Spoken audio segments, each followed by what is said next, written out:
I wasn't comfortable to share all that. And it's through the years that I figured that, again, I don't want to create a different persona for my business.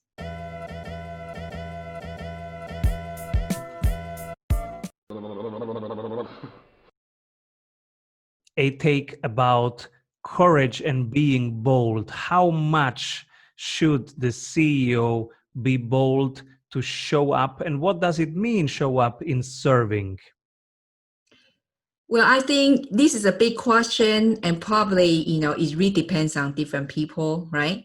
I only can speak on behalf of myself. And for my case, if you are watching the videos, you probably know that I'm an Asian woman, and I have a not so pretty background in the childhood all the way to my young adult years.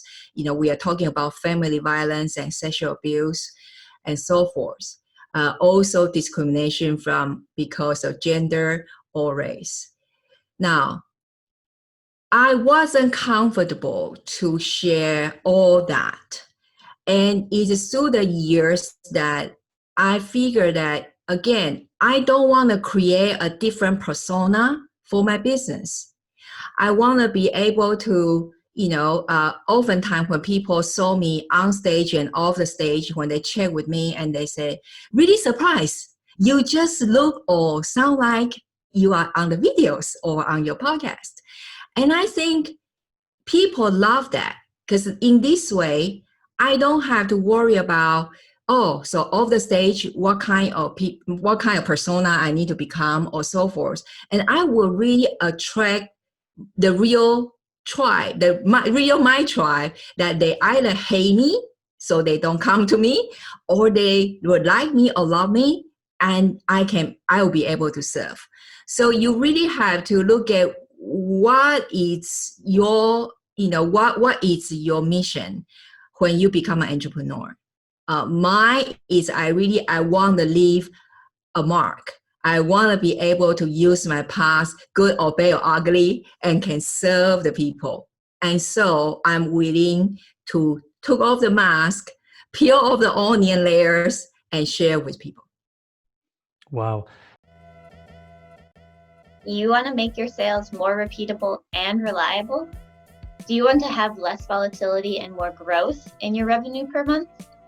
At Strategy Sprints, we do only one thing: strategy in sprints. Strategy means having more revenue through a better offer. In sprints means having more energy in your team every week.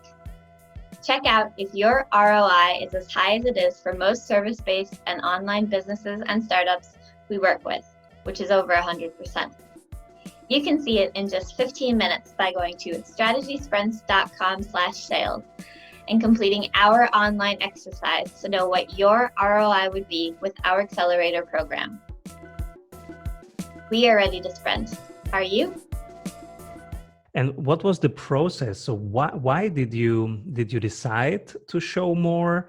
And what did you learn in that journey that you want to share with others? I want you to picture that you sit down with your best friend in a coffee shop. And then if you kind of have time conversation and you feel like she is not really herself today, she seems like hiding something or just brush over subjects, how does that make you feel?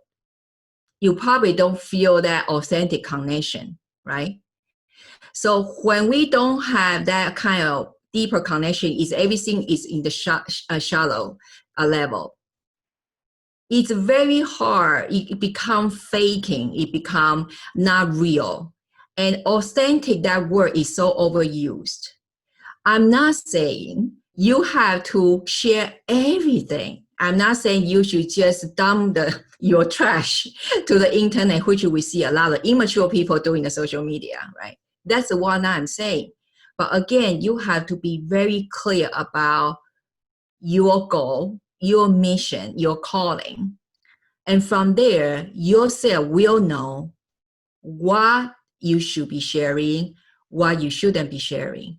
And I think there's no right answer say, oh, follow the step 1, 2, 3, then you will know exactly. I think it's as you go along the journey, and if you truly want to become that leader, that store leader in your field, and you will know through the feedback from your tribe, you also will know what you need to be sharing and will benefit them. This is so powerful, because one of the journeys of a CEO of becoming a leader is not just, okay, I know how to run a company right now, but then is it okay, and who am I, and what am I here to move forward, and what happens through me that is bigger than me, and that's what I can do, and that's what I'm here to do, and that's much more than just running a business or managing a large business. We are both fans of focusing everything on one thing, and you have a model that you call the one framework, where one part of it is that you stick to the one thing that is your thing, and you try not to be derailed, to stay in your lane. Can you share a little bit more about that? So what Simon mentioned is the Power One framework. So if I go a little bit this, you see a logo behind there. What's the Power One framework meaning? What is the number one solution you can provide to your number one clients with the number one outcome by the best current version of you? So it's a 1, 1, 1, 1.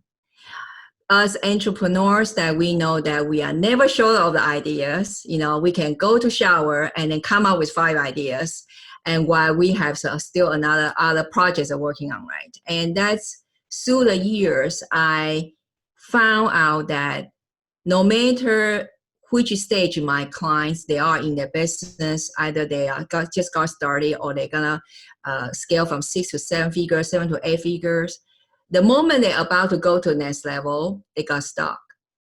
That moment when they got stuck, there's no amount of, that's maybe change the marketing strategies, or maybe that's go to that leadership course. No, there's no external resource can help until they really embrace that what kind of leader they want to become first. And that's why a lot of programs, the marketing, especially come to marketing programs out there, is all talk about let's find your avatar and let's figure out the pain points and then let's sell them something. If that truly work, then we won't have so many people got overwhelmed there and got burned out. The thing is, when I say stay on your own land, no matter which field you are in, I got asked all the time, Kelly, how can I stand out? How can I have that competitive edge? Well, I want you to imagine that 3 circles. The first circle is an inventory of your past good and bad and ugly, your skill set, expertise, your personal story. That's one circle. The other circle is the market research. What is your tribe they are looking for right now, solutions. Another circle is then what is that one solution you can offer based on the first circle, your own inventory. When 3 circles collide together, in the middle of that is your positioning. And that is that one field that you should focus on. You don't have to look at left and right. You will be able to create your blue ocean. Guess what? Because nobody on this world, we have 7-8 billion people. You are the only one existing on the earth. Your own experience, no matter good or bad, it becomes your own asset. Based on that, to provide the solution for the tribe that designate just for you. And so you see, in this way, there's no way that you have to compare with other people anymore. You will not feel the FOMO, like a fear of missing out. And that's how you will be able to stand out, yet focus on your own lane and get your own success. We all know that working in sprints is better, but how do we know what we should work on? You're in luck because we have a 15-minute exercise that will give you complete clarity on where to take your project next. Go to strategysprints.com/sales to complete our short exercise and meet one-on-one with an expert sprint coach to identify your #1 bottleneck. Hey everyone, I hope you enjoyed that episode of The Strategy Show. Make sure to like this video below and subscribe so that you can stay up to date with every episode of The Strategy Show. Get daily CEO tips from CEOs for CEOs.